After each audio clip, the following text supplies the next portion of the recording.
السلام علیکم ورحمۃ اللہ وبرکاتہ۔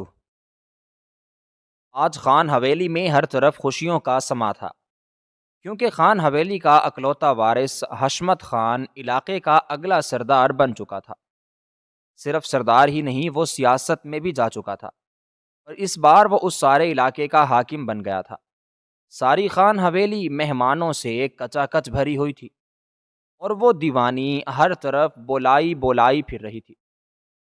کبھی کہیں سے آواز آ رہی تھی، کبھی کہیں سے کوئی اسے آواز لگا رہا تھا، اور وہ بس مسکرا مسکرا کر کبھی ادھر تو کبھی ادھر جا رہی تھی۔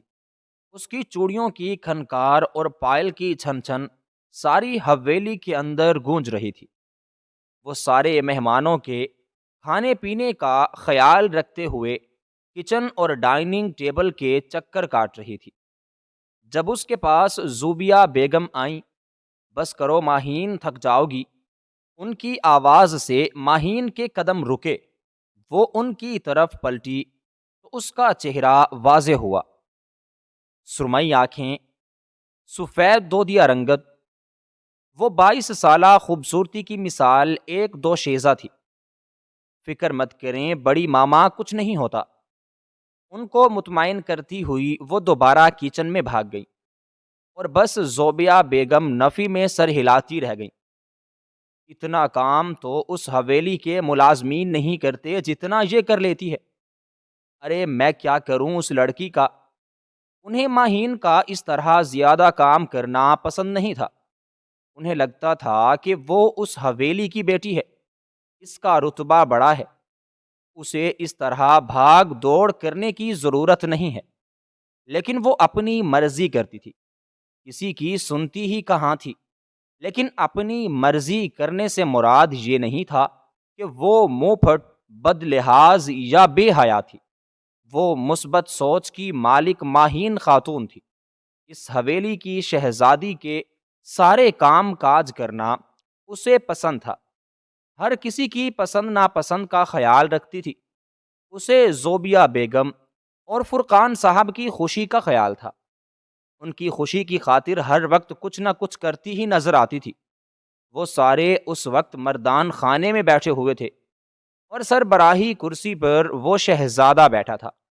30 سالہ کانچ جیسی سبز آنکھیں، مغرور ناک، اور اس کی سرخ اور سفید رنگت، پرکشش چہرہ اور تیکھے نکوش، بے شک وہ خوبصورتی کی مثال تھا۔ اس کا رعب اور دبدبہ ایسا تھا کہ وہاں پر بیٹھے سارے لوگ اس سے کافی متاثر نظر آ رہے تھے۔ صحیح میرے خیال میں بچوں کے اسکول کے لیے بھی کچھ کرنا چاہیے۔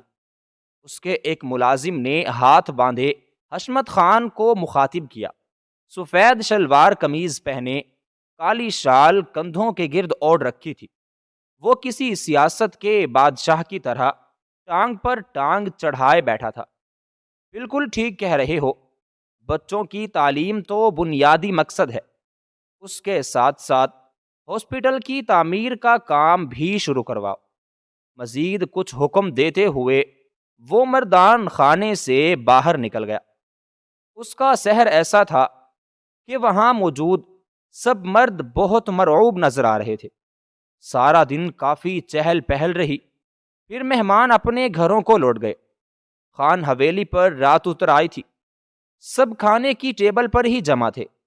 جب فرقان صاحب نے حشمت خان کو مخاطب کیا، دیکھو بیٹا، اب تم نے اپنا کیریئر سیٹ کر لیا ہے، میرے خیال سے تمہیں اپنی شادی کے بارے میں بھی کچھ سوچنا چاہیے۔ ان کی بات پر ایک پل کے لیے ڈائننگ ٹیبل پر سناٹا چھا گیا، اور بے ساختہ ماہین کی نظر اس پر جائی کی جانب اٹھی۔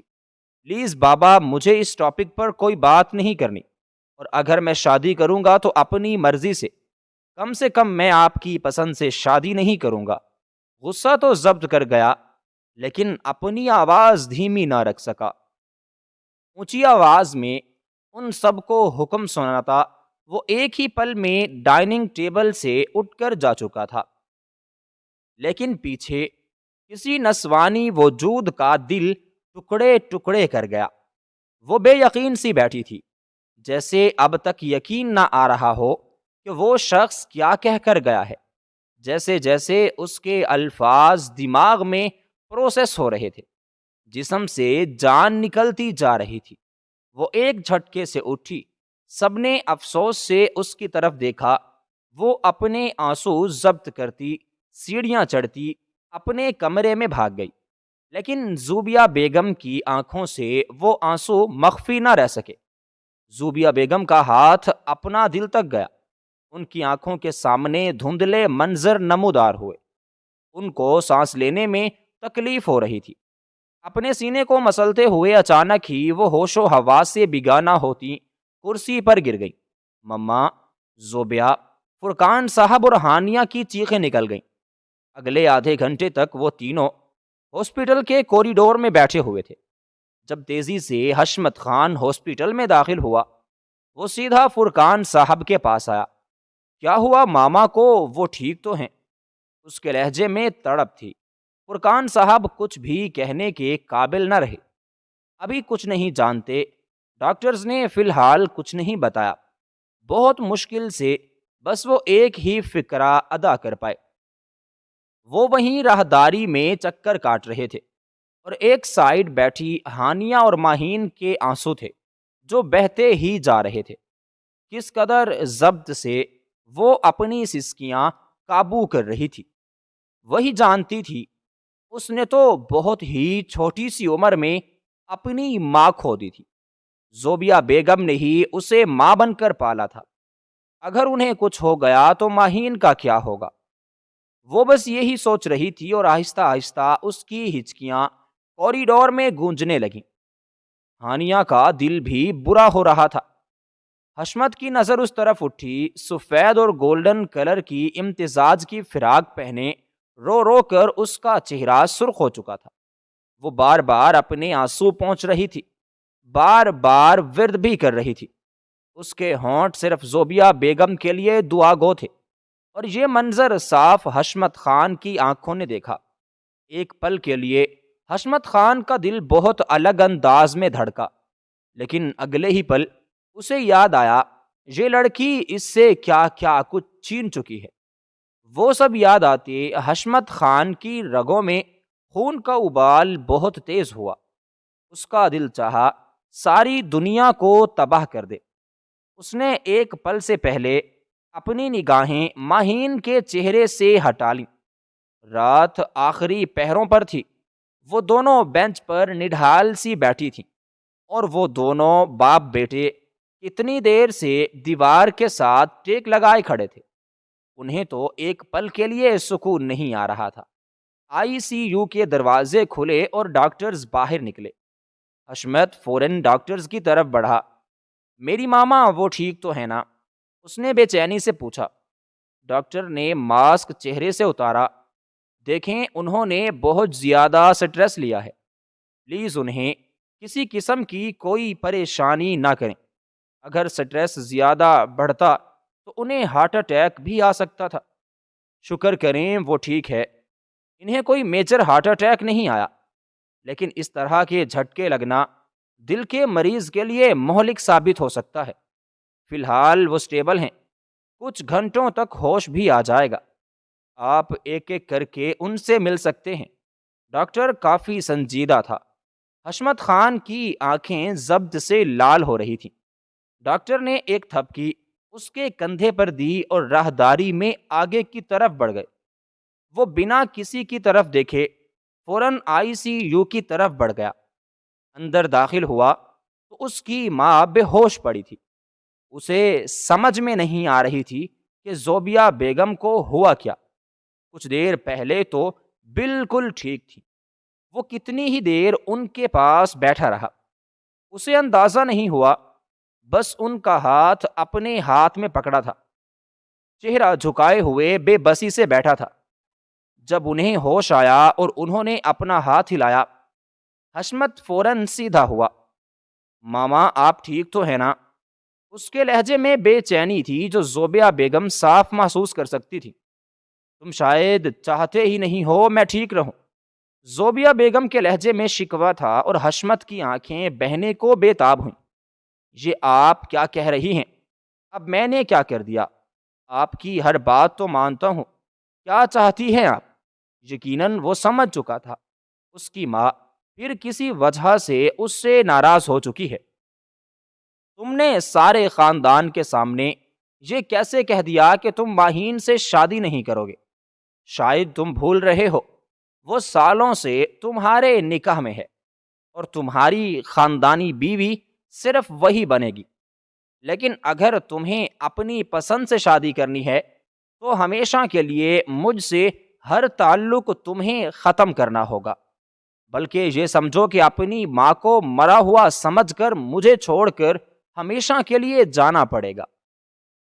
زوبیہ بیگم کی آنکھوں میں ذرا بھی نرمی نہیں تھی، اور حشمت کو لگا اس کے سر سے ٹرین دھڑا دھڑ گزر رہی ہے۔ حیرت سے منہ پورا کھل گیا۔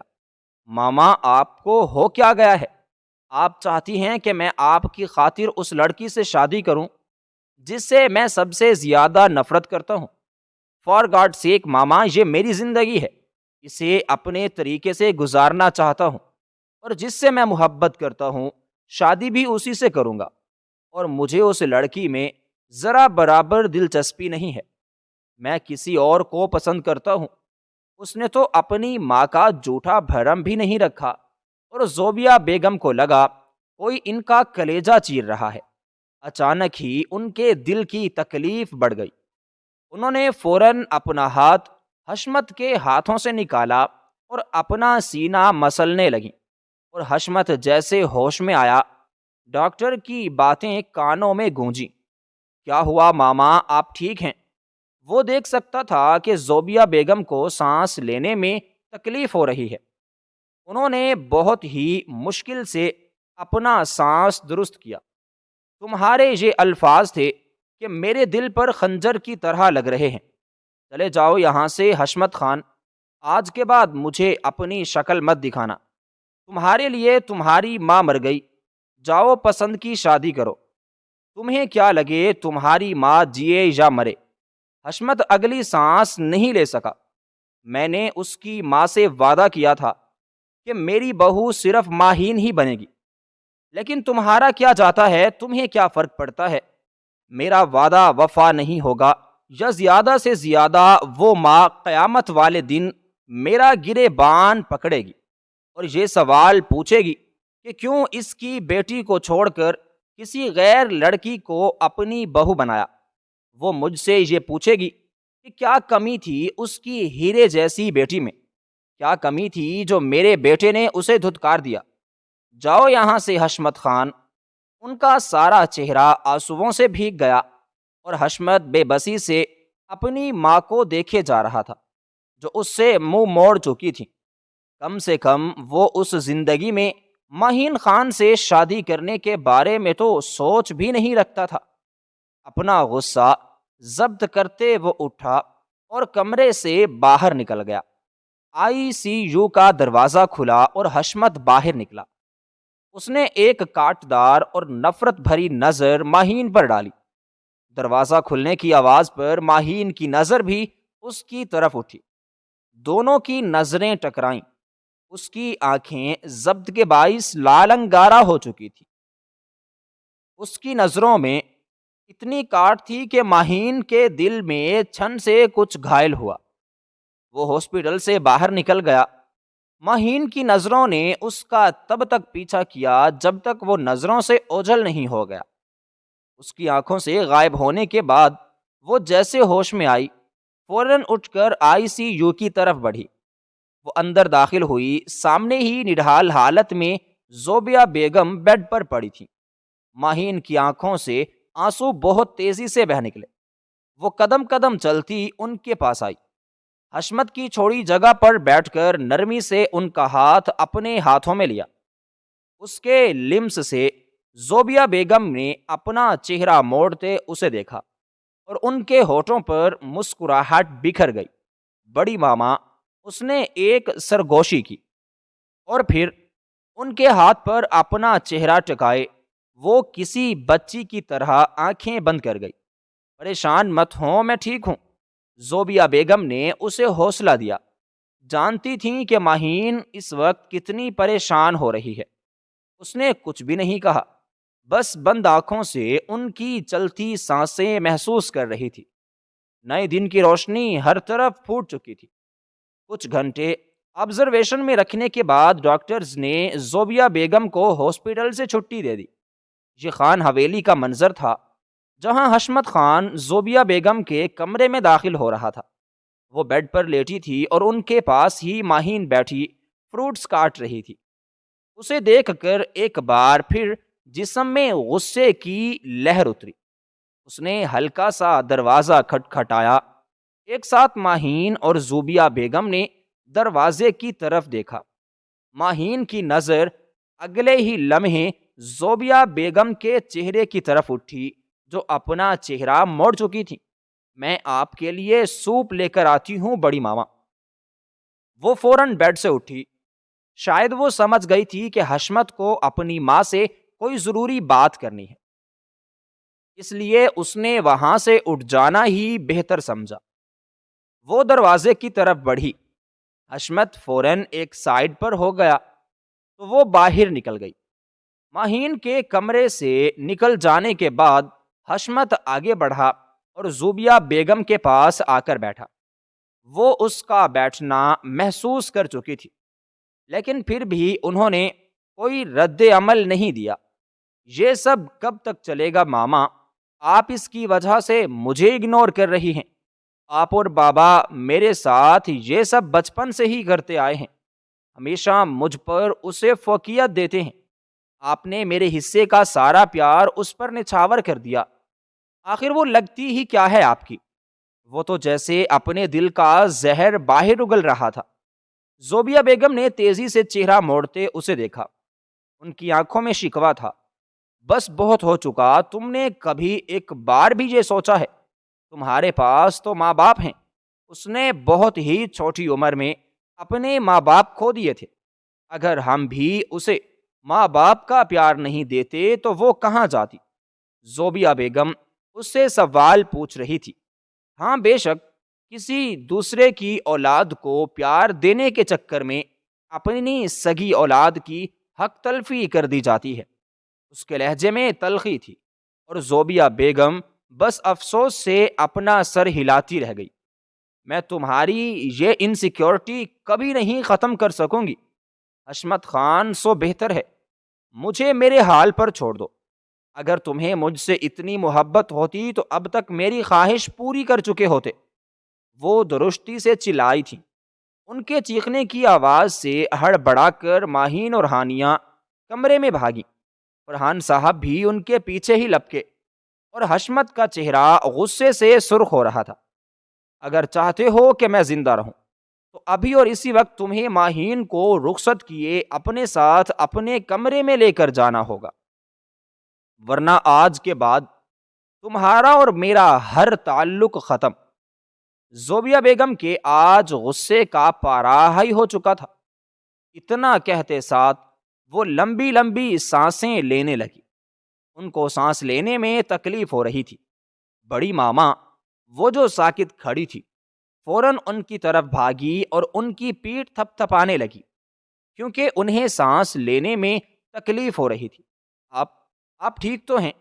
پریشانی سے پوچھتی وہ رونے والی ہو گئی، اور حشمت جو اب تک حیرت سے اپنی ماں کو دیکھ رہا تھا، ایک ہی پل میں اس نے ماہین کا بازو دبوچا۔ تو یہی چاہتے ہیں نا آپ کہ ابھی اور اسی وقت میں اس کی رخصتی لے لوں تو ٹھیک ہے، مجھے منظور ہے، لیکن یاد رکھیے گا ماما، آپ نے ایک بار پھر میرے ساتھ ناانصافی کی ہے۔ اس کے لہجے میں بہت زیادہ ضبط تھا۔ میں آج اور ابھی اسی وقت یہ رخصتی لیتا ہوں۔ ان چاروں افراد کو میں اپنا فیصلہ سناتا، وہ ماہین کو بنا سوچنے سمجھنے کا موقع دیے بازو سے پکڑے اپنے کمرے کی طرف بڑھ گیا، اور وہ کسی کٹی ڈال کی طرح اس کے ساتھ کھینچتی جا رہی تھی۔ پیچھے زوبیہ بیگم کے چہرے پر مدھم سی مسکان نمودار ہوئی۔ وہ جانتی تھی کہ یہ حالات ٹھیک نہیں تھے، لیکن انہیں جو بہتر لگا انہوں نے وہی فیصلہ کیا۔ وہ حشمت خان کی ضدی طبیعت کو بھی جانتی تھی۔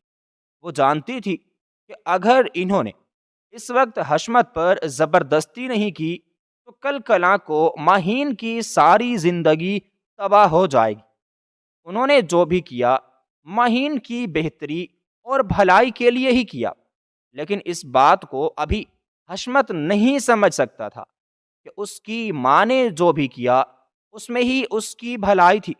اس نے تقریباً ماہین کا بازو دبوچ ہی رکھا تھا، غصے سے اسے کھینچتے ہوئے کمرے میں داخل ہوا اور ایک جھٹکے سے بیڈ پر دھکا دیا۔ اس افتاد پر تو ماہین کا سر ہی گھوم گیا۔ اس سے پہلے وہ بیڈ سے اٹھتی، ایک جھٹکے سے حشمت نے اس کا منہ دبوچا۔ تم نے مجھ سے میرا سب کچھ چھین لیا ہے ماہین خان، بچپن سے ہی تم نے مجھ سے میری ماں اور باپ دونوں چھین لیے۔ آج انہیں اپنے سگے بیٹے سے زیادہ تم نظر آتی ہو۔ ماہین یہ ماہین وہ، ہر وقت ان کے منہ پر صرف ماہین کی گردان رہتی ہے۔ آخر بتا ہی دو، ایسا کیا جادو کر رکھا ہے تم نے میرے ماں باپ پر کہ وہ ہر وقت تمہارے ہی شدائی ہوئے رہتی ہیں؟ اس کے چہرے کے پاس اپنا چہرہ لاتے وہ وحشت زدہ لہجے میں دھاڑا تھا، اور ایک پل کے لیے ماہین کے سارے جسم میں خوف سرایت کر گیا۔ اس کی آنکھیں خطرناک حد تک لال انگارہ ہو چکی تھیں۔ میری ماں مجھے مجبور کر سکتی ہے اس فیصلے کے لیے، لیکن ایک بات یاد رکھنا، تم حشمت خان کی بیوی بننے کے قابل نہیں ہو۔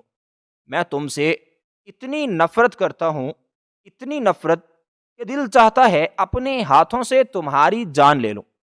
اس بار حشمت نے حقارت سے کہتے ہوئے ماہین کا دل ٹکڑوں میں توڑا تھا۔ تمہیں صرف اس کمرے میں لایا ہوں، اس سے زیادہ نہ تو میری زندگی پر کوئی حق رکھتی ہو نہ کوئی اختیار۔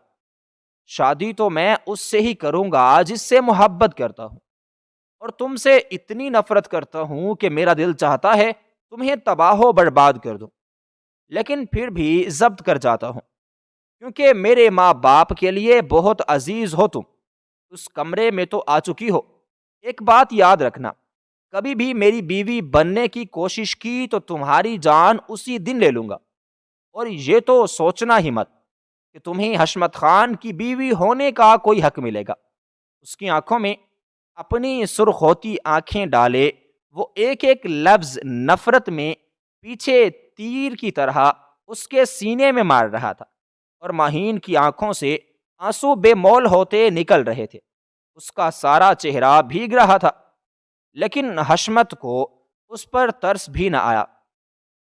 ایک جھٹکے سے اس کا منہ چھوڑا اور ڈریسنگ روم میں جا کر بند ہو گیا، اور ماہین کا سارا چہرہ سرخ ہو چکا تھا۔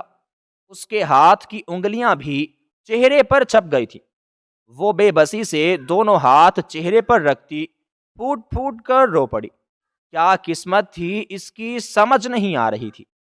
ایک کے بعد ایک سارے رشتے ہاتھوں سے سرکتے جا رہے تھے۔ یہ خان حویلی تھی، اس میں بستا تھا فرحان صاحب کا خاندان۔ فرحان خاندان کا صرف ایک ہی بھائی تھا، فرقان خان۔ سالوں سے پہلے جب حویلی میں ان کی بیٹی ماہین کی پیدائش ہوئی تو ان کی بیوی تبھی چل بسی تھی، اور اس کے کچھ عرصے بعد ہی فرقان صاحب کا بھی ایک ایکسیڈنٹ میں انتقال ہو گیا، اور ننھی سی ماہین بالکل تنہا ہو گئی۔ زوبیہ بیگم اور فرقان صاحب نے اسے بالکل ہانیہ کی طرح پالا تھا۔ انفیکٹ ہانیہ تو ماہین سے چھوٹی تھی۔ انہوں نے ماہین کو اپنی بیٹی بنا کر پالا تھا۔ وہ اس سے زیادہ محبت کرتے تھے، اتنی محبت کہ شاید وہ اپنی سگی بیٹی سے بھی نہ کرتی ہو، اور یہی محبت حشمت خان کے دل میں نیزے کی طرح چبھتی تھی۔ اسے لگتا تھا وہ بچپن سے حشمت کے ماں باپ اور ان کے پیار پر ڈاکہ ڈالتی آئی ہے۔ اسے آج بھی وہ دن نہیں بھولتے تھے جب جب اس کی ماں اپنے ہاتھوں سے ماہین کے منہ میں نوالے بنا کر ڈالتی تھی اور اسے اگنور کر دیتی تھی۔ وہ اسے اپنے ساتھ لیے گھنٹوں گھنٹوں کہانیاں سناتی تھی، اور ان سب میں وہ حشمت کو فراموش کر چکے تھے، جبکہ حقیقت تو یہ تھی کہ زوبیہ بیگم کو لگتا تھا کہ حشمت بڑا ہے، وہ سمجھدار ہے، وہ ان کی اور ماہین کی حالت سمجھے گا، لیکن وہ تو بدظن ہوتا گیا، اور ماہین سے نفرت آہستہ آہستہ بڑھتی گئی۔ اسے کبھی کبھی یقین نہیں آتا تھا کہ اس کی ماں اپنی سگے بیٹے سے بڑھ کر اس ماہین پر جان نچھاور کرے گی۔ سالوں سے پہلے بچپن میں ہی انہوں نے ماہین اور حشمت کا نکاح پڑھوا دیا تھا، لیکن جیسے جیسے حشمت بڑا ہوتا گیا ویسے ویسے ماہین سے نفرت بڑھتی گئی۔ وہ اس سے جتنی نفرت کرتا تھا ماہین خان اس سے اتنا ہی عشق کرتی تھی۔ سالوں سے وہ اس حویلی میں رہتی آئی تھی، سالوں سے جانتی تھی کہ وہ اس کا شوہر ہے، سالوں سے وہ اس کے دل میں براجمان تھا۔ پسند، محبت اور پھر عشق میں کب بدلتی گئی پتہ ہی نہ چلا، لیکن وہ اس کے عشق میں پور ڈوبی ہوئی تھی۔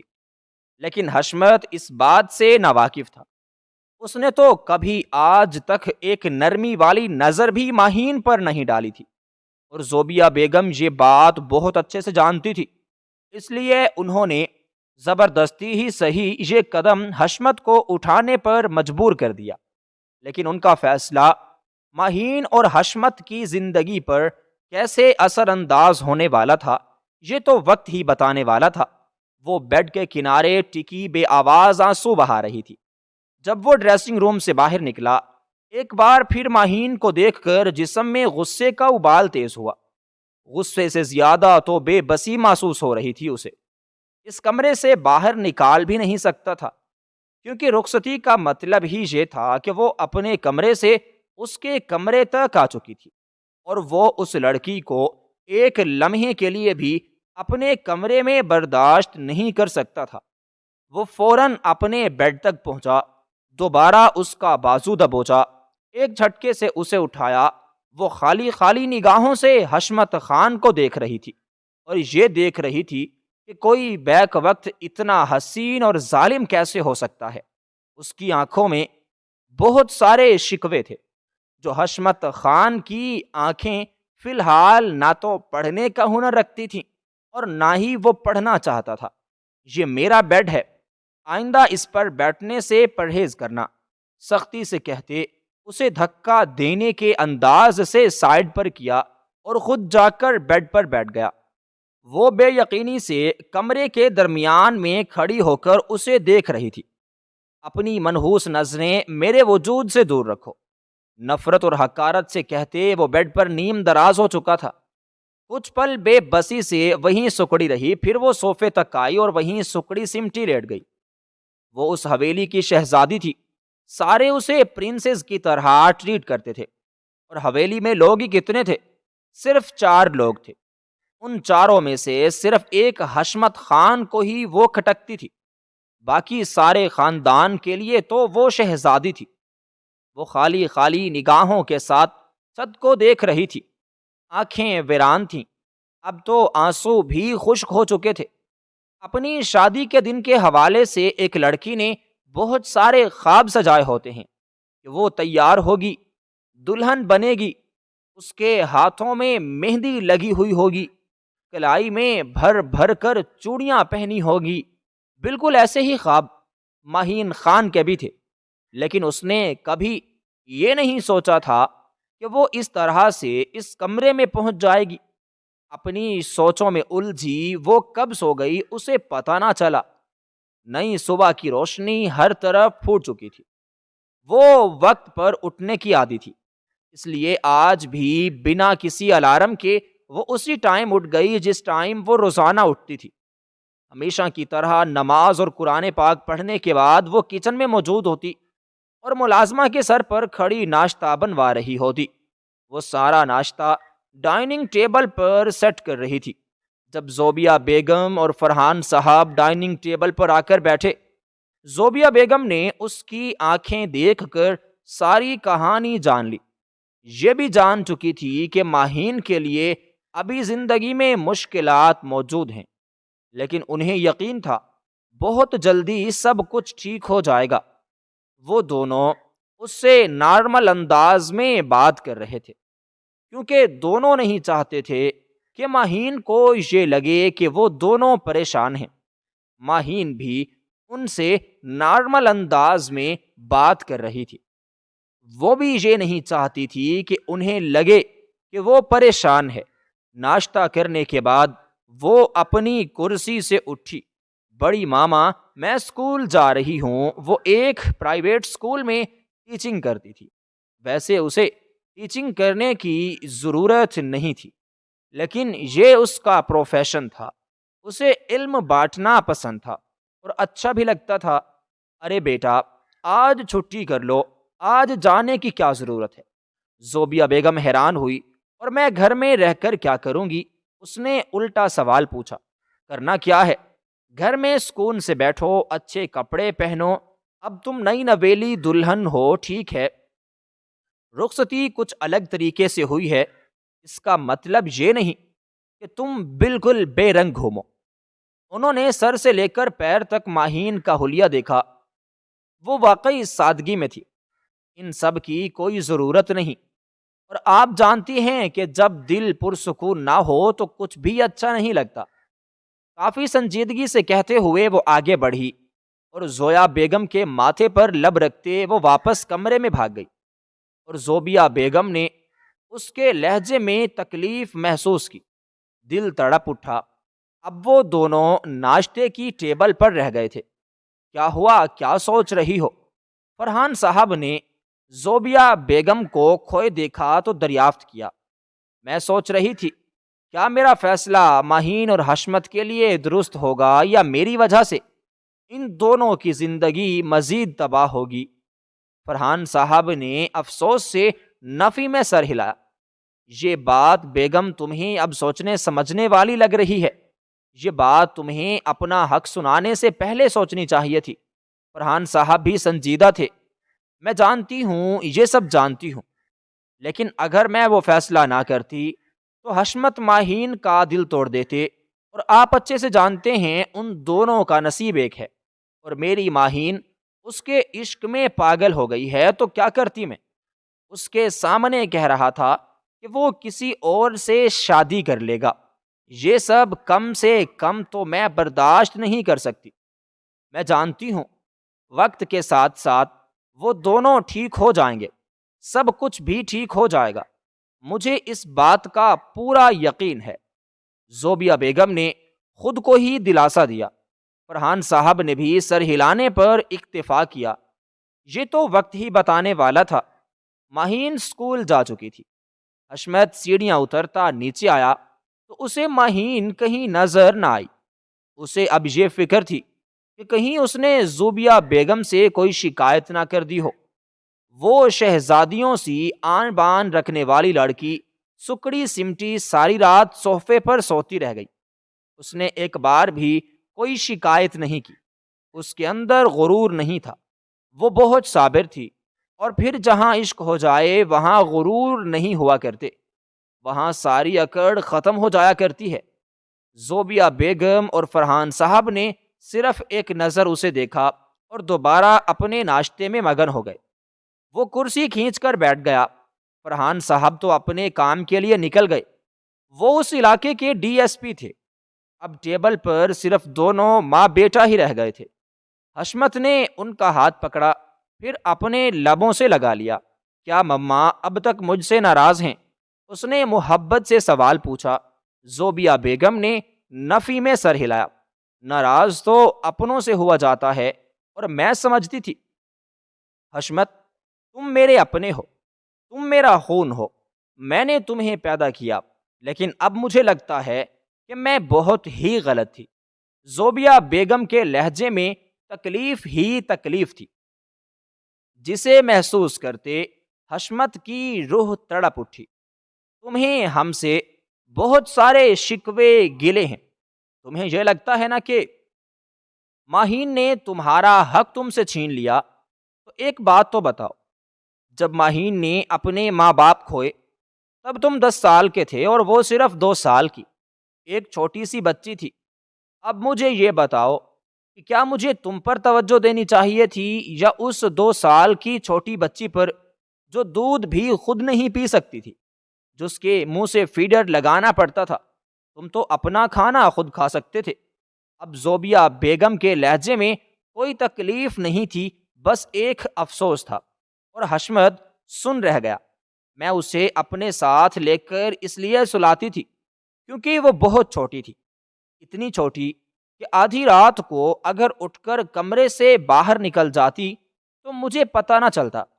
وہ محض 2 سال کی تھی، حشمت خان، اور تم 10 سال کے تھے۔ تم بیٹے تھے، تم لڑکے تھے، اور بیٹے ہی تو ماں کو سمجھتے ہیں، ایسا محض مجھے لگتا تھا تم اتنے سمجھدار ہو چکے ہو کہ سب کچھ سمجھ لو گے، لیکن تم تو بدزن ہونے لگے۔ تمہیں یہ لگنے لگا کہ شاید ماہین تمہارا حق چھین رہی ہے، وہ تمہاری محبت پر ڈاکہ ڈال رہی ہے۔ تم نے ایک بار بھی یہ سوچا کہ تمہارے پاس تمہارے ماں باپ ہیں، لیکن اس کے پاس کون ہے؟ اگر میں یا تمہارے بابا اسے ماں باپ کا پیار نہیں دیتے اور یہ کہہ کر اس حویلی سے ہی نکال دیتے کہ ہم اس یتیم بچی کو کیوں پالیں، ہماری لگتی ہی کیا ہے؟ یا میں بھی ظالم تائی بن جاتی، مجھے کیا فرق پڑتا، وہ جہاں مرضی جاتی۔ وہ 2 سال کی بچی جس مرضی در کی ٹھوکریں کھاتی۔ اگر مجھے یہ فکر ہوتی کہ کہیں بڑی ہو کر یہ بچی اس خاندان حویلی کی جائیداد میں حصہ نہ ڈیمانڈ کر لے تو میں اسے اسی وقت مار دیتی۔ کیا مجھے ایسا کرنا چاہیے تھا؟ وہ بہت ہی ٹھہر ٹھہر کر ایک ایک لفظ بول رہی تھی، اور حشمت کو لگ رہا تھا جیسے وہ مٹی کا ڈھیر ہو گیا ہے۔ وہ بہت بری طرح ڈھایا تھا۔ تم نے سالوں تک اس بچی سے بے بنیاد نفرت رکھی۔ جانتے ہو مردوں کو مسئلہ کس بات سے ہوتا ہے؟ مردوں میں انا ہوتی ہے۔ انہیں لگتا ہے کہ اگر کوئی ان کی انا پر وار کرے گا تو پھر اس سے نفرت کرو۔ بیٹیوں کے لیے دل بہت نازک ہوتے ہیں، انہیں بہت نازوں سے پالا جاتا ہے۔ ایک پل کے لیے صرف یہ سوچو، اگر ماہین کی جگہ وہ ہانیہ ہوتی اور میری جگہ تمہاری چچی ہوتی تو کیا میرے مرنے کے بعد وہ ہانیہ کو کسی عذاب کی طرح اپنے گلے سے اتار پھینکتے، یا پھر بالکل ویسے پیار دیتے جیسے میں نے ماہین کو دیا؟ لیکن نہیں، مجھے لگتا ہے مجھے ماہین کو اس حویلی سے باہر نکال دینا چاہیے تھا۔ میری بلا سے جہاں مرضی جاتی۔ میں نے بہت غلط کیا، واقعی مجھے تمہارے حق پر ڈاکہ نہیں ڈالنا چاہیے تھا، اور اب تو مجھے لگتا ہے کہ میں نے یہ رخصتی والا شوشہ چھوڑ کر بھی بہت بڑی غلطی کر دی۔ میں نے ماہین کے ساتھ بہت بڑی ناانصافی کر دی۔ ان کی آخری بات پر تو حشمت کی پوری آنکھیں کھل گئیں۔ ان کی آخری بات پر وہ ہرگز نہیں سمجھ سکا۔ زوبیہ بیگم بہت مضبوطی سے یہ باتیں کر رہی تھی، لیکن دل کسی طرح تکلیف کا شکار تھا۔ وہ صرف وہی جانتی تھی۔ جانتے ہو میں نے اس کی تربیت کیسے کی؟ وہ حشمت سے سوال پوچھ رہی تھی۔ حشمت کی آنکھوں میں ناسمجھی ابھری۔ زوبیہ بیگم کے چہرے پر ایک اسودہ سی مسکان آئی، پھر انہوں نے نفی میں سر ہلایا۔ تمہیں کیسے پتا ہوگا؟ تم تو اس سے نفرت ہی اتنی کرتے تھے، اسے میرے ساتھ 1 منٹ کے لیے بھی برداشت نہیں کر سکتے تھے، اس لیے غصے سے حویلی سے ہی چلے جاتے تھے۔ تمہیں تو وہ اچھی ہی نہیں لگتی تھی، لیکن پھر بھی تمہیں بتانا چاہتی ہوں میں نے اس کی تربیت کیسی کی ہے۔ میں نے اسے اپنی سگی بیٹی سے زیادہ محبت دی۔ اس کی تربیت ایسی کی کہ تمہیں اس سے زیادہ باوفا اور باحیا بیوی کہیں نہیں ملے گی۔ حشمت خان، میں نے سالوں سے اس کے دماغ میں یہ بات ڈالی ہوئی تھی کہ تم حشمت خان کی بیوی ہو، تمہیں صرف حشمت خان کی بیوی بننا ہے، تمہیں صرف حشمت خان کو سوچنا ہے۔ اس کے علاوہ اگر کسی دوسرے مرد کو سوچا تو تمہیں گناہ ملے گا۔ تمہارے لیے دنیا کا ہر مرد حرام ہے۔ تمہارے لیے دنیا کا صرف ایک مرد اور اس کو سوچنا جائز ہے، اور وہ صرف حشمت خان ہے۔ میں نے اس کی ویسی تربیت کی جیسی تمہاری بیوی کی ہونی چاہیے تھی۔ میں نے اس کی رگوں میں حشمت خان کی عزت کوٹ کوٹ کر بھر دی۔ میں چاہتی تھی میری بہو ویسی ہو جیسی میں خود ہوں، خاندان کو جوڑ کر رکھنے والی، اپنے شوہر کی عزت اور وفا کرنے والے، اس میں حیا ہو۔ وہ کسی غیر مرد کو دیکھنا تو دور، سوچنا بھی مت۔ اور قسم لے لو ماہین خان بالکل ایسی ہی ہے، اور ایک سچ جانتے ہو، وہ حشمت کی طرف سے کچھ رازدانہ انداز میں جھکی اور حشمت سانس روکے اپنی ماں کی اگلی بات سننے کا منتظر تھا۔ سالوں سے تمہارا ذکر سنتے سنتے، تمہیں اپنی آنکھوں کے سامنے پروان چڑھتا دیکھتے ہوئے، کب مہین تمہارے عشق میں پاگلوں کی طرح دیوانی ہو چکی اسے خود بھی نہیں معلوم۔ لیکن میں جانتی ہوں، کیونکہ میں ماں ہوں۔ لیکن کوئی مسئلہ نہیں، تمہیں دوسری شادی کرنی ہے تو تم کر لو، میں مہین کے پاؤں پکڑ کر اس سے معافی مانگ لوں گی۔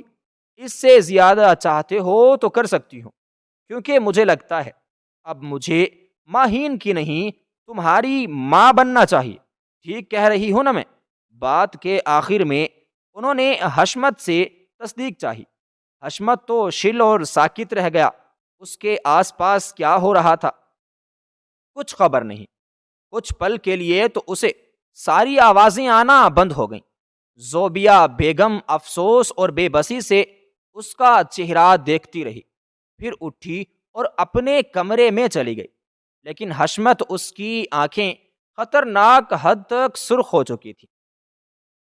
اس کی ماں نے آج جو وضاحتیں دیں وہ سن کر تو اسے لگ رہا تھا کہ وہ ساری زندگی غلطی کرتا آیا ہے۔ اس کی آنکھوں کے سامنے ماہین کی بھیگی آنکھیں گھومی۔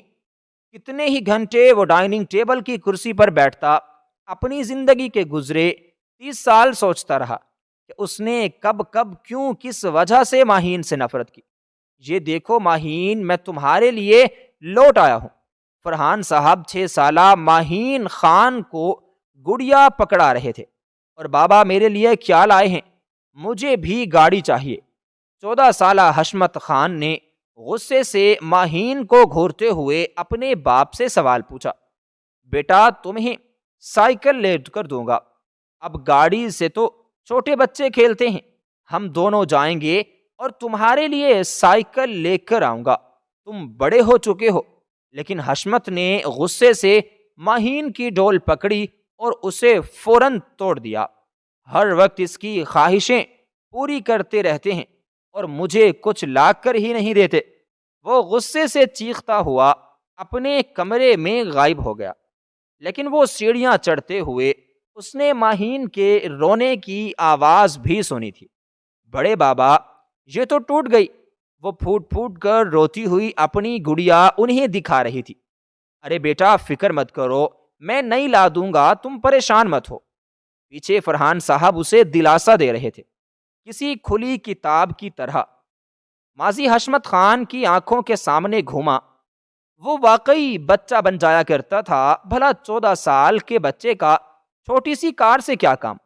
وہ تو اس عمر میں تھا کہ اسے ایک 22 سائیکل چلانی چاہیے تھی، لیکن وہ ایک 6 سال کی بچی سے حسد کرتا تھا، نفرت کرتا تھا۔ وہ اتنا گرا ہوا تھا، 2 آنسو حشمت خان کی آنکھوں سے نکلے اور اس کی بیرڈ میں جذب ہو گئے۔ اپنی زندگی کے 30 سال اس نے کیا حاصل کیا؟ اس نے یاد کرنے کی کوشش کی۔ ہر بار اس کی ماں اور باپ کا سلوک اس کے ساتھ ٹھیک تھا، لیکن جب وہ ماہین کو زیادہ پیار دیتے تھے تو اس سے یہ بات ہضم نہیں ہوتی تھی۔ کتنے ہی گھنٹے وہ اپنی زندگی پر غور کرتا رہا۔ پھر بہت دیر بعد وہ ہوش میں آیا، اٹھا کمرے میں گیا۔ فوراً سے پہلے وہ اپنا حلیہ سیٹ کرتا ماہین سے ملنے کے لیے اسکول کی طرف بھاگا۔ شاید وقت آ گیا تھا ماہین کے ساتھ ہر نفرت کو ختم کرنے کا۔ اسکول کی چھٹی ہو چکی تھی۔ وہ اس وقت پارکنگ میں موجود تھی۔ اس نے دیکھا اس کی گاڑی کا ٹائر پنچر ہو چکا تھا۔ وہ پریشانی سے گاڑی کو دیکھ رہی تھی۔ جب پروفیسر رضا اس کے پاس آ کر کھڑے ہوئے، اینی پرابلم مس ماہین؟ انہوں نے دوستانہ لہجے کے ساتھ پوچھا۔ او ہاں سر، میری گاڑی کا ٹائر پنچر ہو گیا ہے، بس اس لیے کچھ پریشان ہو گئی ہوں، ماہین نے وضاحت دی۔ پروفیسر رضا نے گاڑی کی طرف دیکھا۔ او یہ تو بہت برا ہوا، اگر آپ مائنڈ نہ کریں تو میں آپ کو ڈراپ کر دوں، انہوں نے مسکراہٹ کے ساتھ کہتے آفر دی۔ ماہین 2 پل سوچتی رہی، پھر یاد آیا کہ زوبیہ بیگم کی میڈیسن کا ٹائم ہونے والا ہے۔ اگر وہ وقت پر گھر نہیں پہنچی تو یقیناً بڑی ماما وہ میڈیسن خود نہیں لیں گی، ان کے کھانے پینے کا وہ خود ہی خیال رکھتی تھی۔ اسے پروفیسر کے ساتھ جانا مناسب نہیں لگ رہا تھا، لیکن فی الحال اس کی مجبوری تھی، اس لیے اس نے کہہ دیا اوکے سر۔ وہ پریشان تو ہوئی تھی، لیکن پھر اپنی پریشانی پر قابو پاتی ہوئی اس کے ساتھ گاڑی میں آ کر بیٹھ گئی۔ ان کی گاڑی اسکول سے باہر نکلی اور اب سڑک پر رواں دواں تھی۔ کچھ دیر کے بعد اس کی گاڑی ایک کیفے کے باہر رکی۔ ماہین نے حسرت سے پروفیسر رضا کو دیکھا، اس کی آنکھوں میں سوال تھا۔ وہ ایکچولی مجھے یہاں اسٹرابری شیک بہت پسند ہے، میں تو روز پیتا ہوں۔ اوف یو ڈو ناٹ مائنڈ، تو میرے ساتھ ایک اسٹرابری شیک تو لے ہی سکتی ہیں۔ انہوں نے مسکرا کر دوستانہ لہجے میں بات کی، لیکن نہ جانے کیوں ماہین کو ڈر فیل ہو رہا تھا۔ ایک اسٹرابری شیک ہی ہے، اتنا کیا سوچنا مس ماہین، آپ تو پریشان ہی ہو جاتی ہیں۔ اس کے چہرے سے بھانپتی پریشانی کو شاید وہ پڑ گیا تھا۔ ماہین نے فوراً خود کو نارمل کیا اور اسبات میں سر ہلایا۔ وہ گاڑی سے اترا اور اگلے 5 منٹ بعد ہاتھ میں دوسرا اسٹرابری کے گلاس کو پکڑتا ہوا وہ واپس گاڑی میں بیٹھا۔ ایک ماہین کی طرف بڑھایا اور ایک اس نے خود پکڑ لیا، ساتھ دوبارہ ڈرائیونگ شروع کر چکا تھا۔ ماہین باہر گزرتے مناظر کو دیکھ رہی تھی اور ساتھ ساتھ ایک گھونٹ اسٹرابری شیک کا بھی بھر رہی تھی۔ اس کا سارا دھیان تو بس حشمت خان کے رویے کی طرف تھا۔ اچانک اس کی آنکھوں کے سامنے اندھیرا چھانے لگا اور پھر ہوش و حواس سے بیگانہ ہوتی وہ وہیں گاڑی کی پشت سے ٹیک لگائے بے ہوش ہو گئی۔ حشمت خان تقریباً 2 بجے کے بعد اسکول پہنچا۔ اسکول سارا خالی ہو چکا تھا۔ سیکیورٹی گارڈ نے اسے بتایا کہ ماہین جا چکی ہے، لیکن اس کی گاڑی یہیں کھڑی ہے۔ وہ پریشان تھا، ماہین کیسے گئی اور کس کے ساتھ گئی؟ اس نے فوراً اسکول کے کیمرہ ریکارڈنگ چیک کرنے کے لیے کہا، اور انتظامیہ اچھے سے جانتی تھی کہ وہ کتنا اونچا سیاست دان ہے، اس لیے خاموشی سے اسے ریکارڈنگ دکھا دی گئی۔ وہ دیکھ سکتا تھا کہ پروفیسر رضا نے اسے کچھ بات کہی اور پھر اس کے ساتھ وہ اس کی گاڑی میں بیٹھ کر چلی گئی۔ حشمت خان کے دماغ کی رگیں تن گئیں۔ ابھی کچھ دیر پہلے اس کی ماں نے اسے اتنا لمبا لیکچر سمجھایا۔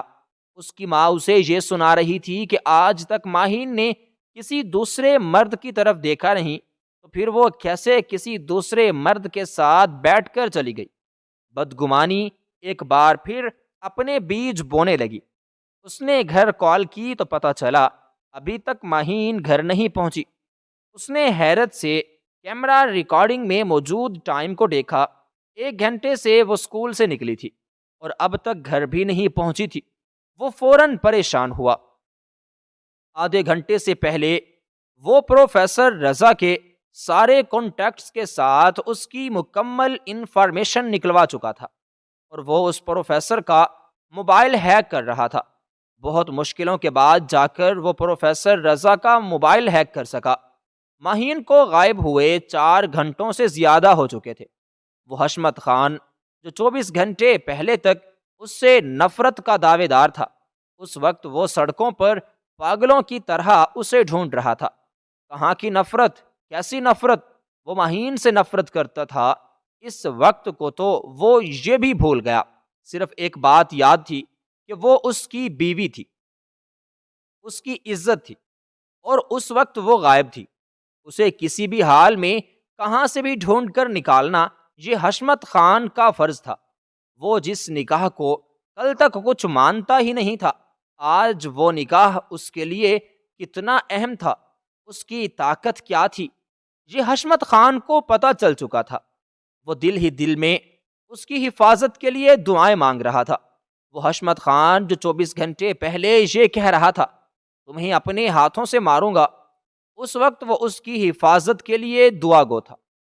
قسمت بھی کیسا پلٹا کھاتی ہے۔ تو وہیں دوسری طرف حویلی میں فرحان صاحب اور زوبیہ بیگم کے ساتھ ہانیہ پریشان بیٹھی تھی، کیونکہ ماہین اب تک واپس حویلی آئی ہی نہیں تھی۔ وہ کہاں گئی کوئی نہیں جانتا تھا۔ وہ ماں تھی اور اپنی بیٹی کے لیے دعا گو تھی۔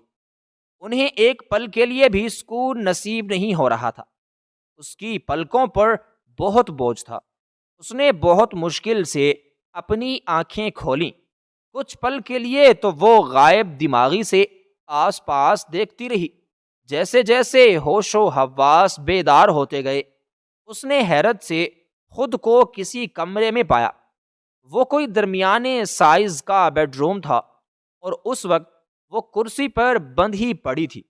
ماہین نے حرکت کرنے کی کوشش کی مگر اس کے دونوں ہاتھ پاؤں بالکل بندے تھے، یہاں تک کہ اس کا منہ بھی ٹیپ سے بند کر دیا گیا تھا۔ وہ کوئی آواز بھی باہر نہیں نکال پا رہی تھی۔ کتنی ہی دیر وہ اس کمرے کی دیواروں کو تکتی رہ گئی۔ وہ کہاں تھی وہ نہیں جانتی تھی۔ یہ کمرہ بھی اس کے لیے نیا تھا۔ اس نے یاد کرنے کی کوشش کی تو یاد آیا، وہ گاڑی میں بیٹھی تھی، اسٹرابری شیک پیا، اس کے بعد کیا ہوا کچھ یاد نہیں، اور ماہین کو کچھ نہ کچھ سمجھ آ رہا تھا۔ اس اسٹرابری شیک میں ضرور کچھ تھا جس کی وجہ سے وہ اپنا ہوش کھو بیٹھی۔ کیا ان سب کے پیچھے پروفیسر رضا کا ہاتھ تھا؟ ابھی وہ یہ سب سوچ ہی رہی تھی جب کمرے کا دروازہ کھلا اور دو مرد اندر داخل ہوئے۔ ماہین نے الجھی ہوئی نگاہوں سے انہیں دیکھا۔ ایک تو پروفیسر رضا تھے اور دوسرا کون تھا وہ ماہین نہیں جانتی تھی۔ اس نے سر تا پیر ماہین کو عجیب نظروں سے گھورا۔ اس کی آنکھوں میں چمک ہی انوکھی تھی۔ اس کی نظریں ماہین کو کپ کپانے پر مجبور کر گئیں۔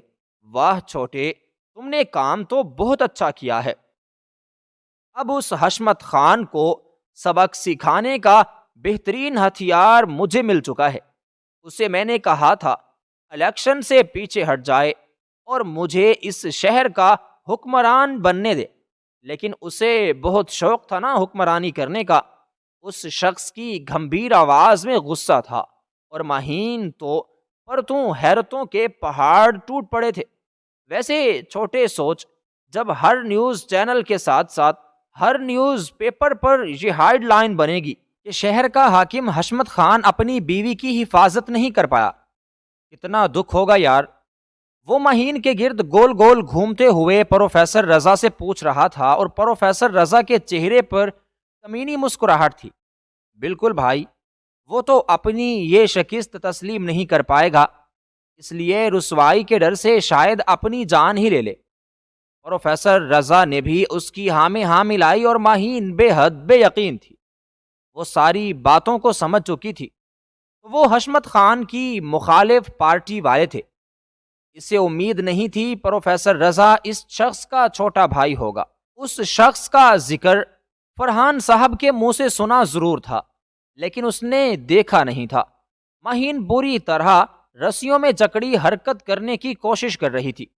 یہ دیکھ کر پروفیسر رضا آگے بڑھے اور اس کے منہ سے ٹیپ کھینچ کر اتار دی۔ تم لوگوں کی ہمت کیسے ہوئی مجھے اغوا کرنے کی؟ تم لوگ جانتے نہیں ہو میں کس کی بیوی ہوں۔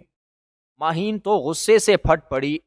آہ ڈیئر ماہین، ہم جانتے ہیں تم اس حشمت خان کی بیوی ہو، فکر مت کرو، بہت جلد تم اس عہدے سے بھی برخاست ہو جاؤ گی۔ وہ اپنے منہ سے زہر اگل رہا تھا اور ماہین کا دل چاہا اس کا منہ توڑ دے۔ اپنی بکواس بند کرو، تم جانتے نہیں ہو حشمت خان کی ملکیت پر نظر ڈالنا تمہیں کس قدر مہنگا پڑے گا۔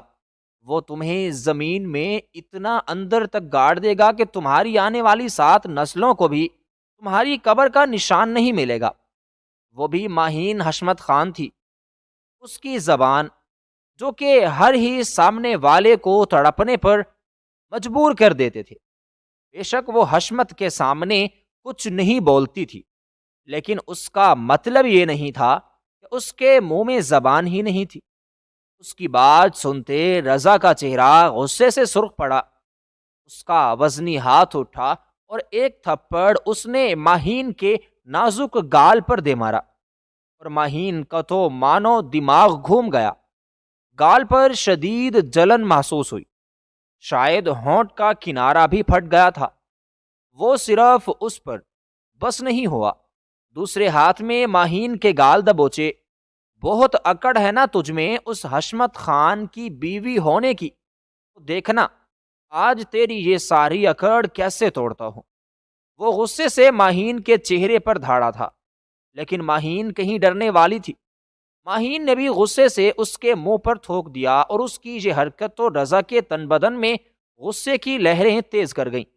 اس کا ہاتھ پوری قوت سے اٹھا اور اس نے ماہین کے چہرے پر اس بار بے شمار تھپڑ دے مارے۔ ماہین کے منہ سے نہ چاہتے ہوئے بھی سسکی نکل پڑی۔ پیچھے کھڑا اس کا بڑا بھائی یہ سارا تماشا پرسکون ہو کر دیکھ رہا تھا۔ اسے جیسے کوئی فرق ہی نہیں پڑ رہا تھا، اور ماہین کا سارا چہرہ تھپڑوں سے لال ہو چکا تھا۔ اس کی دونوں گال سوج گئیں، اور ایک ہی پل میں اس کے دونوں گالوں پر انگلیوں کے نشان آ گئے تھے۔ ماہین کا سارا منہ خون سے بھر گیا۔ اس نے بہت مشکل سے کچھ کہنے کے لیے لب کھولے۔ ایک بار آنے دو حشمت خان کو، وہ تمہیں جان سے مارے گا۔ اس کی عزت پر نظریں ڈالنا کتنا مہنگا پڑے گا، وہ تمہیں آ کر بتائے گا۔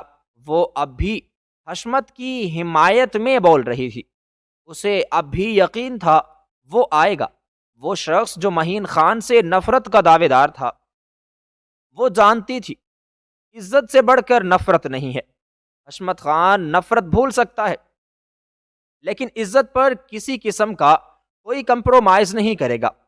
بچپن سے آج تک بے شک وہ ماہین سے نفرت کرتا آیا ہے، لیکن اس نے ماہین کو ہمیشہ اس خاندان کی عزت سمجھا ہے۔ رضا عجیب نفسیاتی پاگل تھا۔ اس نے ایک ہی ہاتھ سے ماہین کا گلا پکڑا اور اس کا گلا دبا رہا تھا۔ ماہین کو سانس لینے میں تکلیف ہونے لگی، لیکن اس کا گلا مسلسل دبا رہا تھا۔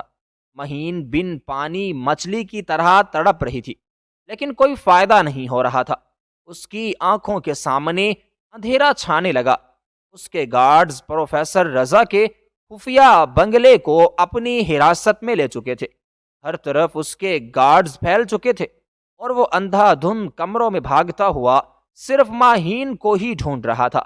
دروازہ ایک دھاڑ کے ساتھ کھولے وہ اس کمرے میں آیا جہاں رضا کا بڑا بھائی مرزا سکون سے بیٹھا یہ تماشا دیکھ رہا تھا، اور وہ شخص ماہین کا گلا دبا رہا تھا۔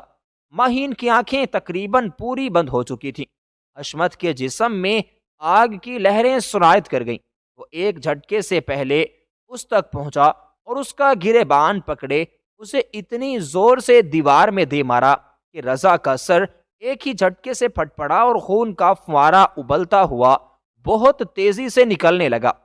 حشمت کا تو خون ہی کھول اٹھا تھا۔ اس کے دونوں گارڈز مرزا کو پکڑ چکے تھے، لیکن وہ اس وقت صرف پروفیسر رضا کے چہرے پر مکے مار رہا تھا۔ تمہاری ہمت کیسے ہوئی میری بیوی کو ہاتھ لگانے کی؟ ہمت کیسے کی میری بیوی کی طرف گندی نظریں اٹھا کر دیکھنے کی؟ تمہیں کیا لگتا تھا حشمت خان تمہیں زندہ رہنے دے گا؟ اپنی موت کو دعوت تم نے خود دی ہے۔ وہ عجیب جنونی لہجے میں چیخا تھا۔ آج تم نے میرے اندر کے درندے کو جگایا ہے۔ اب تمہیں میرے قہر سے کون بچا پائے گا؟ وہ پے در پہ اس کے منہ پر مکے مار رہا تھا۔ حشمت کا اپنا سارا ہاتھ خون سے سن ہو چکا تھا، یہاں تک کہ رضا کا چہرہ بھی خون سے لال ہو چکا تھا۔ اس کے سارے گارڈز اس کمرے تک پہنچ چکے تھے۔ انہوں نے بہت مشکل سے حشمت کو رضا سے الگ کیا۔ رضا تو ادمرا ہو چکا تھا۔ کتنی ہی مشکل سے حشمت نے اپنا غصہ قابو کیا۔ ان دونوں کو وہیں لے جاؤ جہاں یہ دونوں اس وقت ہونے چاہیے۔ ان دونوں کا حساب تو میں بعد میں لوں گا۔ گارڈز کو دیکھ کر وہ دھاڑا، پھر جیسے ہوش میں آیا۔ ایک نظر کرسی پر بے ہوش پڑی ماہین پر پئی۔ فوراً اس کے پاس پہنچا۔ اس کے چہرے کا حال دیکھ کر تو جیسے کسی نے حشمت خان کا کلیجہ مٹھی میں دبوچ لیا تھا۔ کہاں کی نفرت، کیسی نفرت، وہ سب کچھ بھول چکا تھا۔ صرف اتنا یاد تھا کہ وہ یہ لڑکی تھی جس سے وہ ساری زندگی بھاگتا آیا تھا، اور وہ کیوں بھاگتا تھا وہ خود نہیں جانتا تھا۔ اس کا حال کسی پاگل شخص جیسا ہوگا۔ اس نے نرمی سے ماہین کا گال تھپ تھپایا۔ ماہین، ماہین آنکھیں کھولو۔ لیکن ماہین ہوش میں ہوتی تو ہی کچھ سنتی۔ اس نے فوراً ماہین کے دونوں ہاتھ اور پاؤں رسیوں سے آزاد کروائے، پھر اس کے بے ہوش وجود کو اپنی باہوں میں بھرتے ہوئے وہ اس جگہ سے باہر نکلا تھا۔ اگلے آدھے گھنٹے بعد وہ مہین کو ہاسپٹل میں لیے داخل ہو رہا تھا۔ ایک لیڈی ڈاکٹر اس کا ٹریٹمنٹ کر رہی تھی اور وہ باہر کھڑا جلتے ہوئے انگاروں پر لوٹ پھوٹ ہو رہا تھا۔ اسے اپنے کانوں میں کہیں دور سے اپنی آواز آتی سنائی دے رہی تھی، نفرت کرتا ہوں میں تم سے ماہین خان، اتنی نفرت کہ اپنے ہاتھوں سے تمہاری جان لینا چاہتا ہوں۔ یہ کبھی مت سوچنا کہ میں تمہیں اپنی بیوی سمجھوں گا، تمہارا مقام اور مرتبہ میرے لیے ایک زندہ لاش سے زیادہ کچھ نہیں۔ اسے اپنے الفاظ یاد آ رہے تھے اور اس کا دل چاہ رہا تھا زمین پھٹے اور وہ اس میں سما جائے۔ اس کی کانچ جیسی سبز آنکھیں لال انگارہ بن گئی تھی، آنکھیں جل رہی تھیں، دل تڑپ رہا تھا، ہونٹ بنا حرکت کے دعا کے لیے ہل رہے تھے۔ کتنی ہی دیر بعد دروازے کھلے اور ڈاکٹر باہر نکلی۔ یقیناً ڈاکٹر بھی حشمت خان کے رعب اور دبدبے سے واقف تھی۔ کافی زیادہ گہرے زخم نہیں ہیں، لیکن پھر بھی انہیں ٹھیک ہونے میں کچھ وقت ضرور لگے گا، ان کا خیال رکھیں۔ فی الحال انہیں سانس لینے میں کچھ دیر ہو رہی ہے کیونکہ ان کا گلا دبایا گیا ہے، اس لیے خیر فکر مت کریں، وہ کچھ گھنٹوں تک ہوش میں واپس پلٹ آئیں گی۔ 24 گھنٹے تک ان کو آبزرویشن میں رکھنا پڑے گا، اس کے بعد آپ انہیں اپنے گھر بھی لے کے جا سکتے ہیں۔ لیڈی ڈاکٹر حشمت خان کی سرخ انگارہ آنکھوں کو دیکھ کر جلدی سے ساری بات کو سمیٹ گئی اور راہداری میں آگے بڑھ گئی۔ اس کے جانے کے بعد حشمت اپنے مردہ قدموں کو گھسیٹتا ہوا اندر داخل ہوا۔ اس کا وجود ہوش و حواس سے بیگانہ بیڈ پر پڑا تھا، آکسیجن ماسک اسے لگ چکا تھا، اس کا جسم سانس لیتے ہوئے بھی بے سکون سا تھا۔ حشمت کو لگا جیسے اس کا کلیجہ مٹھی میں آ چکا ہے۔ وہ اس لڑکی کو مارنے کی بات کر رہا تھا جس کے مرنے سے وہ خود آدھا ہو گیا تھا۔ ابھی تو وہ صرف موت کے بستر تک پہنچی تھی تو حشمت کا یہ حال تھا۔ اگر وہ مر جاتی تو شاید حشمت اگلا سانس نہ لے پاتا۔ اگر وہ تھی تو زندگی تھی، اگر وہ نہ تھی تو شاید زندگی بھی نہ ہوتی۔ شاید حشمت خان نے کبھی سوچا بھی نہیں تھا یہ لڑکی اس کے لیے سانسوں سے بھی زیادہ اہم ہو جائے گی۔ اس کے پاس بیٹھا ہوا یہ سب کچھ وہ سوچ رہا تھا کہ کیا وہ واقعی اس سے نفرت کرتا آیا تھا؟ کیا کبھی اس نے زندگی میں ماہین سے نفرت کی تھی، یا وہ صرف نفرت کا ہی دعوے دار تھا؟ اس کے پاس ہی بیڈ کے کنارے ٹک گیا، اس کا سارا چہرہ آنسوؤں سے بھی بھیگ چکا تھا، اور بہادر اور مغرور 30 سالہ مرد جسے آج تک کوئی توڑ نہیں پایا، اسے ایک لڑکی کی ایسی حالت نے توڑ دیا۔ آج حشمت کی اکڑ بہت بری طرح ٹوٹی تھی۔ اس نے یاد کرنے کی کوشش کی، اپنی زندگی کا ہر لمحہ آنکھوں کے سامنے گھوما۔ جب ماہین اس کے سامنے ہوتی تھی اس نے کبھی بھی زبان درازی کرنے کی کوشش نہیں کی۔ حشمت ہر وقت اپنے لہجے سے زہر اگلتا تھا اور ماہین کے کانوں میں انڈیل دیتا تھا، لیکن ماہین نے کبھی سامنے سے اف تک نہیں کہا، اور آج حشمت کو سمجھ آ گئی تھی وہ اس کے سامنے اتنی چپ چپ کیوں رہتی تھی۔ وہ تو پاگلوں کی طرح اس سے عشق کرتی تھی، اور عشق میں سمکتر سے بدتمیزی کرنا کہاں پر شامل تھا؟ حشمت نے جھکتے اس کے ماتھے پر اپنے لب رکھے۔ آج زندگی میں پہلی بار اسے احساس ہوا کہ وہ تو نفرت کرتے کرتے اس حسینہ سے محبت کر بیٹھا ہے۔ وہ کتنی دیر اس کے پاس بیٹھا رہا، احساس نہ ہوا، بس وہ اس کے خوبصورت چہرے کو دیکھ رہا تھا جس پر چوٹیں بھی لگ چکی تھی۔ دروازہ کھلا اور زوبیہ بیگم کے ساتھ فرحان صاحب اور ہانیہ اندر داخل ہوئے۔ ان کے کمرے میں آنے سے بھی حشمت کی نظروں کا سناٹا ٹوٹا۔ زوبیہ بیگم نے دہل کر ماہین کی یہ حالت دیکھی، وہ حشمت کے پاس ہی آ کر کھڑی ہو گئی، اور حشمت کسی بچے کی طرح ان کے ساتھ لپٹ گیا اور پھوٹ پھوٹ کر رو پڑا۔ اور وہ 30 سالہ مرد شاید آج زندگی میں پہلی بار اتنا کھل کر رویا تھا کہ سب کی آنکھیں بالکل نم ہو چکی تھیں۔ مایا یہ سارا میرا قصور ہے، وہ میری وجہ سے اسے لے گئے، ان کی دشمنی مجھ سے تھی اور انہوں نے اسے نقصان پہنچانے کی کوشش کی۔ اگر میں کچھ دیر لیٹ ہو جاتا تو شاید وہ اسے جان سے مار دیتے۔ میں بہت برا ہوں ماما، میں تو اسے مارنے کی باتیں کر رہا تھا اور آج اس کی یہ بند آنکھیں مجھے بہت تکلیف دے رہی ہیں۔ خدا را کچھ کریں، میں مر جاؤں گا۔ اس سے کہیں اٹھ جائے، مجھے سکون نہیں مل رہا۔ مجھے اس سے ابھی بات کرنی ہے، مجھے ابھی یہ بتانا ہے کہ میں اس سے نفرت نہیں کرتا، اور یہ بھی بتانا ہے کہ میں پاگل ہو گیا ہوں۔ اس کے عشق نے مجھے پاگل کر دیا ہے۔ وہ کسی ننھے بچے کی طرح ٹوٹے پھوٹے لہجے میں اپنے الفاظوں کو ادا کرتا، اپنی ماں کو اپنے دل کی حالت بتا رہا تھا، اور زوبیہ بیگم ایک ہی پل میں نم آنکھوں سے مسکرائی تھیں۔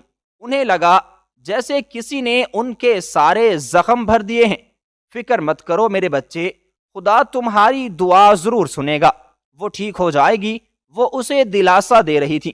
کچھ گھنٹے وہ تینوں وہیں کمرے میں بیٹھے رہے۔ پھر زوبیہ بیگم کو یہی مناسب لگا کہ فی الحال مہین اور حشمت کو اکیلا چھوڑ دیا جائے، اس لیے وہ ہانیہ اور فرحان صاحب کے ساتھ واپس گھر چلی گئیں۔ نئے دن کی روشنی ہر طرف پھوٹ چکی تھی۔ اسے شاید دن کے 10 بجے ہوش آیا تھا۔ وہ اس کے پاس ہی سٹول پر بیٹھا تھا۔ اس کے جسم کو ہلکا سا حرکت کرتا دیکھ کر وہ فوراً سیدھا ہوا۔ وہ ہوش میں آ رہی تھی۔ اس نے اپنی مندی مندی آنکھیں کھولیں اور نظر سیدھا چھت سے ٹکرائی۔ چھت سے ہوتی نظر سارے کمرے میں گھومی۔ اس کا آکسیجن ماسک بھی اتر چکا تھا۔ اب اس کی حالت پہلے سے کچھ بہتر محسوس ہو رہی تھی۔ سانس بھی اس کا ٹھیک سے آ رہا تھا، لیکن چہرے پر اس کے کافی سارے زخم بھی بن گئے تھے۔ مہین، اس نے آہستہ سے سرگوشی کی۔ مہین کی نظریں دائیں جانب گئیں جہاں وہ نڈھال سا بیٹھا تھا۔ بال ماتھے پر بکھرے ہوئے تھے، آنکھیں سرخ انگارہ ہو چکی تھی۔ تم ٹھیک ہو نا؟ اس کے لہجے میں کتنی بے چینی تھی، مہین صاف محسوس کر سکتی تھی۔ مہین نے کچھ کہنے کی کوشش کی مگر کہہ نہ پائی، کیونکہ سارا چہرہ تکلیف سے چور تھا۔ یہ دیکھ کر حشمت کے جسم میں کانچ کی کرچیاں سی چبھ گئیں۔ ابھی کچھ مت بولو، درد ہوگا۔ اس نے فوراً منع کیا۔ بے ساختہ سٹول سے اٹھا اور اس کے پاس جھکتے اس کے ماتھے پر لب رکھے۔ مہین کافی حیران ہوئی اس کا یہ بدلا رویہ دیکھ کر، لیکن وہ جانتی تھی کہ ایک دن وہ یہی سب دیکھنے والی ہے۔ اسے اپنے خدا پر اتنا یقین تھا کہ وہ جانتی تھی جب آج تک اس نے کسی غیر مرد کی طرف نظر اٹھا کر نہیں دیکھا تو پھر اس کی قسمت میں بھی ایسا شخص نہیں ہو سکتا جو اس کے علاوہ کسی دوسری عورت کے بارے میں سوچ بھی رکھتا ہو۔ اور یہی سچ تھا۔ حشمت نے کبھی کسی دوسری عورت کو دیکھنا بھی گوارا نہیں کیا تھا۔ وہ الگ بات تھی، وہ ساری حویلی کو یہی کہتا تھا کہ وہ کسی کو پسند کرتا ہے اور شادی بھی اسی سے کرے گا۔ مجھے معاف کر دو، ساری غلطی میری ہے۔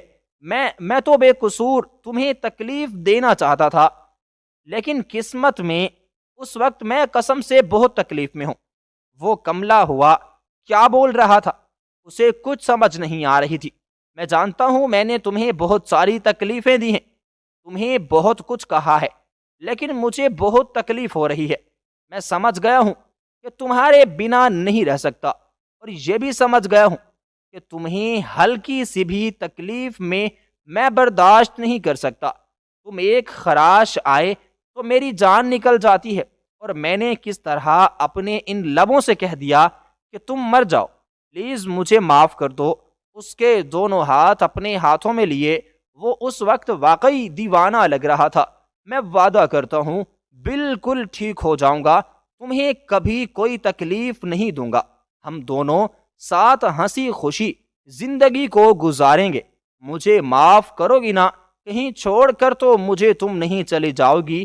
شاید اسے بہت ڈر لگ رہا تھا کہ جو سلوک اس نے کیا اس بنا پر کہیں وہ اسے چھوڑ نہ جائے، اور مہین نے بہت مشکل سے اپنے سر کو نام جنبش دی اور حشمت کے روئے روئے میں سکون اتر گیا اور پرسکون ہو گیا تھا۔ میں جانتی تھی کہ آپ کبھی کسی دوسری عورت کے نہیں ہو سکتے، آپ کو میرے پاس ہی لوٹ کر آنا ہوگا، کیونکہ اللہ پاک قرآن پاک میں فرماتا ہے کہ نیک عورتوں کے لیے نیک مرد ہیں، اور میں نے ساری زندگی صرف آپ کی بن کر گزاری، تو پھر کیسے آپ میرے نہ ہوتے؟ میں جانتی تھی کہ میرا عشق آپ کو میرا ہونے پر مجبور کر دے گا، لیکن مجھے اس کے لیے زیادہ محنت کرنی ہی نہیں پڑی۔ آپ میرے تھے، اس لیے تو میں آپ کی ہر بات خاموشی سے سہ جاتی تھی، کیونکہ اپنوں کی باتوں کی ٹینشن نہیں لی جاتی، ان کا غصہ برداشت کر لیا جاتا ہے۔ اس کے الفاظ تھے یا کوئی جادو جو حشمت کو اپنے کانوں میں اترتے محسوس ہو رہے تھے۔ ان دونوں کا ریسیپشن شہر کے سب سے بڑے اور مہنگے میرج ہال میں تھا۔ پستہ کلر کی میکسی پہنے، اس کے ساتھ وہ ڈارک بلو کلر کا ڈریس کوڈ پہنے، وہ دونوں مکمل لگ رہے تھے۔ کبھی سوچا نہیں تھا نفرت سے محبت تک کا یہ سفر اس طرح طے ہوگا، یا پھر یہ کہا جائے کہ عشق کا پردہ رکھنے کے لیے نفرت نے مکوڑا چڑھا رکھا تھا۔ وہ دونوں اس وقت سٹیج پر کھڑے تھے۔